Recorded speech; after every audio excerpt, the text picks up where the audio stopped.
So what I'm going to share with you is what I've learned very briefly in 15 minutes about what I call the critical elements of success to be a senior leader in a complex environment. The first thing is really understand, sense and tune in. What is the context? What sort of leadership is going to be appropriate?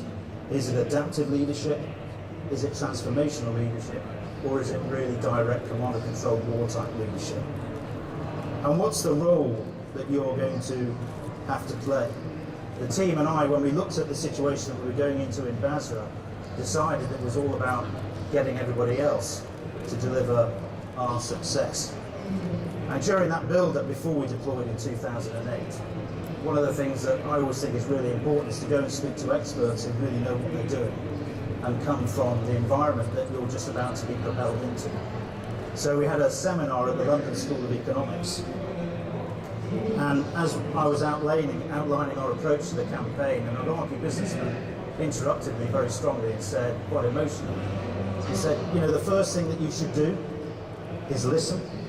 You haven't actually been doing that particularly well over the last 5 years. And the second thing that you really need to do is to use your authority to connect all of the different types of people in Basrawi society, Southern Iraqi society.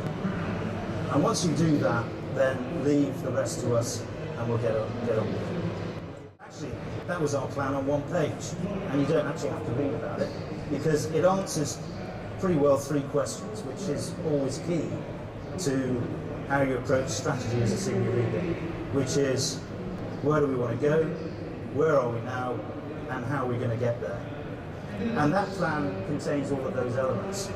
But in particular, at the heart of what we were doing, when we analysed the scenario in Basra, it was a mind thing. And so we worked out, it took us a few months to really get it, that actually it was about Basrawi optimism. It was about the fact that we wanted people in Basrawi society to think that the future was going to be a better place than where they are right now. The next thing I call the power of intention. And it's really important that you, as the senior leader, outline what you intend to achieve, broadly how you're going to do it, and maybe give some personal guidance to your people. And the personal guidance I gave to everybody in our force was something like this. As individuals, you are responsible for how you behave. Your actions influence events. So be positive to create optimism. Set the best example and think through the consequences of what you do. This is about the future for Iraqis. Respect them and remember that we will be judged by our actions. Now, that was written down on one piece of paper, and everybody in the mission, in the force, was expected to understand that. And indeed, as a senior leader, you've got to make sure that they do, and check it, and ask people, how are they going to deliver their bit of your intention? So the power of intention. But one of the things you learn about being a senior leader is that you've got to spend more time listening than talking. And if you get too tired, you stop hearing. So it's really difficult to understand what's going on, see what's happening, and tune in to the environment and sense the atmospherics, which you have to do all of the time.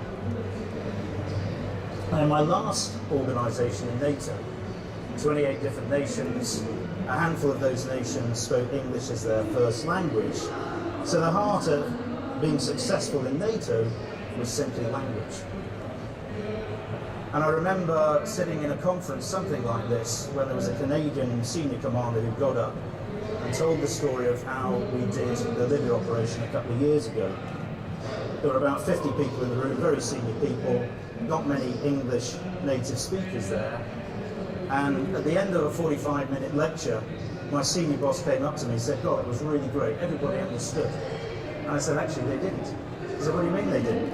I said, well, actually, the reason why they're all smiling and sitting like that is actually didn't understand a word of it. Why didn't they understand it? Because they were speaking too quickly.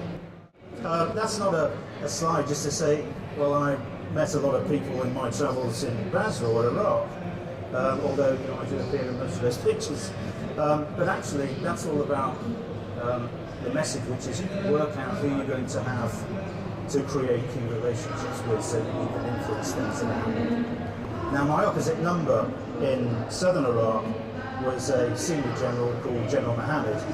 It took me about 6 months to really get to know him. Cups of tea, he'd often like to thrash me at table tennis, and indeed, when we were playing table tennis, he got his ADC to take photographs and flash me as I was trying to return the serve, so I always lost. So he was a pretty good table tennis player.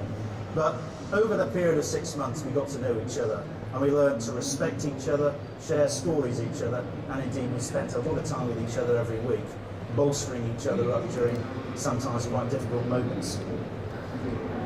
At the end of 2008, we were going to transition to Iraqi sovereignty, and it really depended on the agreement that we could negotiate with him personally on how we were going to operate in the city. If it hadn't have been for me having a good relationship then, we simply wouldn't have signed the paperwork to be able to operate within the city effectively after handing over to Iraqi sovereignty and achieve the Prime Minister's outcome that he wanted. In Basra, you see a slide there. I mean, the influence activities are incredibly targeted and well planned and calculated, or they should be. Because when we started off in that campaign, we were appalling at it. So I asked the marketing director of MTV to come over and teach us how to do it properly.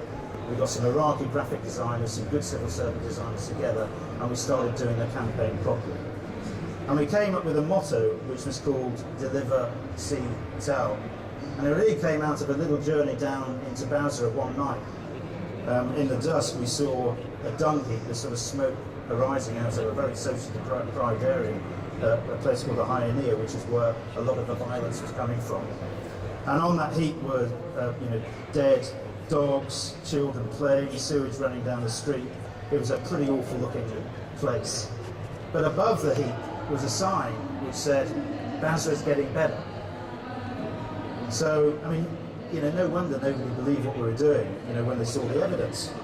So we decided to embark on a campaign of creating zones of normality or zones of optimism. And we helped Iraqis to deliver great things, like if they were going to clean a street, we helped them do that, give them the resources to be able to do that, and help mobilise people to get out with their shovels and do some stuff.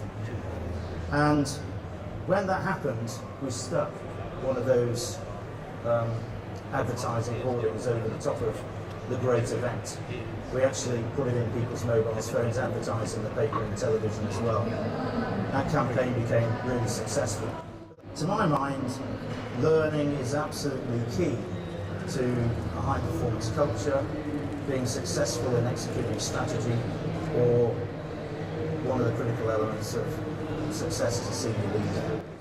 So we created the first ever military comprehensive coaching system in the world to get into the minds of our people, to get them open, so they can learn more, they could learn faster, and be more open-minded when they're dealing with these complex operations in places like Afghanistan. So learning is the seventh critical element to be a successful senior leader. So what I've shared with you over broadly 15 minutes is what I've learned over the last decade in particular, when I've been doing a lot of senior leadership. And I think as we approach the 21st century now with our complex challenges, the economic situation looks bleak. We hear the news of the Cypriot banks taking some money and keeping it. The only thing that you can safely predict about the future, it's going to be as unpredictable and as uncertain as the past.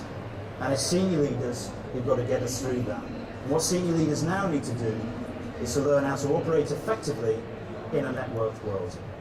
Thank you.